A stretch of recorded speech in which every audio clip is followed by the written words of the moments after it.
राधे राधे। आप सबका स्वागत है मेरे चैनल में। आज 27 तारीख को एकादशी व्रत रखा गया है। आमल की एकादशी व्रत आज किया गया है और इस व्रत को बहुत ही ज़्यादा श्रद्धा के साथ किया गया है। अब इस व्रत के पारण को कैसे करना है और इसकी विधि क्या है, इसका समय क्या है। तो शास्त्रों के अनुसार एकादशी व्रत का पारण द्वादशी तिथि में सूर्योदय के बाद किया जाता है। हालांकि द्वादशी तिथि की पहली 1/4 को हरिवासर कहा जाता है, जिसमें पारण करना वर्जित माना गया है। इसीलिए हरिवासर समाप्त होने के बाद ही व्रत को खोलना शुभ होता है। एकादशी तिथि के बाद जो दूसरे दिन होती है वो द्वादशी होती है और द्वादशी वाले दिन ही व्रत का पारण किया जाता है। द्वादशी वाले दिन 28 फरवरी 2026 को व्रत का पारण किया जाएगा। पंचांग के अनुसार शनिवार को सुबह 6:47 से 9:06 के बीच में इसको हम कर सकते हैं। पारण करने का मतलब होता है हमको व्रत को तोड़ना। इस वर्ष आमल की एकादशी यानी कि रंग भरी एकादशी पर रवि योग, सर्वार्थ सिद्धि योग, आयुष्मान योग, सौभाग्य योग आदि का निर्माण हुआ है। तो इस प्रकार से हम इस दिन व्रत वाले दिन हम व्रत करेंगे और द्वादशी वाले दिन हम व्रत का पारण करेंगे। और पारण में हमको समय के अनुसार ही पारण करना चाहिए। पारण करने के लिए हमको सबसे पहले अपने मंदिर को साफ सुथरा करना है और नहा धो के साफ सुथरे वस्त्र धारण करने हैं। उसके बाद हमको विष्णु जी और शिव जी दोनों की वहाँ पे मूर्ति या फिर फ़ोटो लगानी है और उसके बाद उनको हमको प्रसाद चढ़ाना है, भोग लगाना है, पीले रंग के फूल चढ़ाने हैं और शिव जी को हमको भांग धतूरा सब चढ़ाना है, सफ़ेद रंग का प्रसाद चढ़ाना है।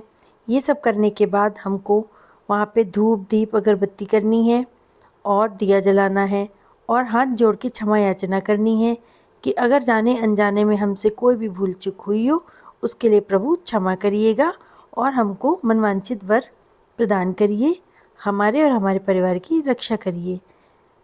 इस तरह से आपको क्षमा याचना करनी है और जो प्रसाद होगा उसको आपको प्रसाद को खुद भी खाना है और सबको बांटना भी है और उसी दिन जा कर के हमको दान भी करना है। दान करने के लिए हमको इस दिन बोला जाता है कि अन्न का दान कर सकते हैं हम, जो कि बहुत ही अच्छा माना जाता है।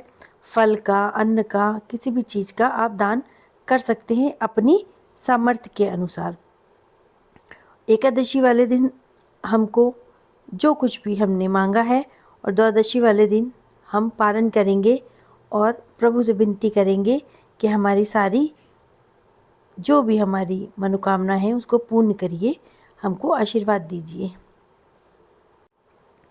जब भी आप एकादशी व्रत का पारण करें तो फिर अन्न खाने से पहले अपने मुख में तुलसी का पत्ता मुंह में रखना है। इसको चबाना नहीं है, निगलना है। और 1 या 2 आंवले खाने हैं जो कि बहुत ही शुभ माने जाते हैं। फल, दूध, दही, सूखे मेवे, नारियल पानी, शकरकंद जैसे हल्के और सात्विक भोजन ले सकते हैं। ये बहुत ही ज़्यादा अच्छे हैं।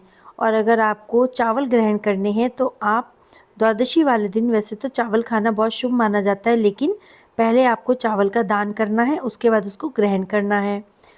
और उसके बाद आपको मिठाई का भी आप पारण कर सकते हैं। कुछ लोग दूध से बनी हुई मिठाई से भी पारण कर लेते हैं। और द्वादशी वाले दिन आपको सूर्य उदय से पहले शुभ मुहूर्त में ये सब करना है। आपको सीधा दान करना है। जैसे आपको व्रत के अन्न, आटा, चावल, दाल, मसाले, नमक, घी को एक पैकेट में निकाल के दान करने के बाद ही आप उस अन्न को ग्रहण कर सकते हैं। पहले आपको दान करना है, फिर उसको ग्रहण करना है। और स्वयं खाने से पहले भगवान को भोग लगाना ना भूलिएगा। और उस दिन आपको नकारात्मक चीज़ों से बच के रहना है। और आपको पारण में क्या नहीं खाना चाहिए, आपको व्रत के दौरान अनाज, दालें, साबूदाना ये सब वर्जित है, नहीं खाना है। लेकिन पारण में दान करने के बाद अब इन सब चीज़ों का सेवन कर सकते हैं। एकादशी पारण में तुलसी, आंवला, फल, दूध और दान के बाद चावल जैसे सात्विक हल्के पदार्थों का सेवन कर लिया जाता है। और शुभ मुहूर्त का ध्यान रखना अति आवश्यक होता है। अगर आपको मेरा चैनल पसंद आया हो तो इसको लाइक शेयर और सब्सक्राइब करिएगा। ओम नमो भगवते वासुदेवाय।